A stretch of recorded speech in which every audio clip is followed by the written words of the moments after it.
ঢাকা ময়মনসিংহ মহাসড়কে চলমান অবরোধ প্রশাসনের আশ্বাসে ৫ ঘন্টা পর তুলে নিয়েছে আন্দোলনকারীরা।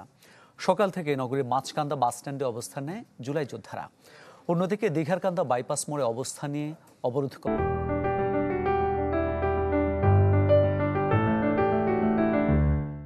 কর্মসূচি শুরু করে জেলা পরিবহন শ্রমিকরা।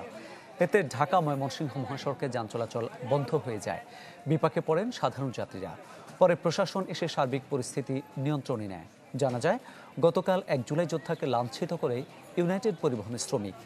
এর জেরে পাল্টাপাল্টি কর্মসূচিতে নামে দুই পক্ষ।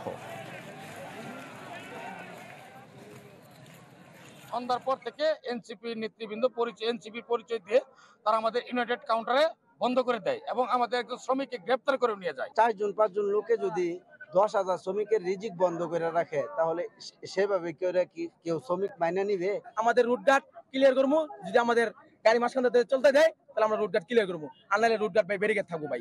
কাউন্টারে একটা সমস্যা হতেই পারে একটা স্টাফের সাথে, তার জন্য তো প্রত্যেকটা গাড়ি বা সব রোডের গাড়ি বন্ধ করে দিল বা নির্দিষ্ট কোনো গাড়ি বন্ধ করে দিল, এটা তো আসলে সমাধান না।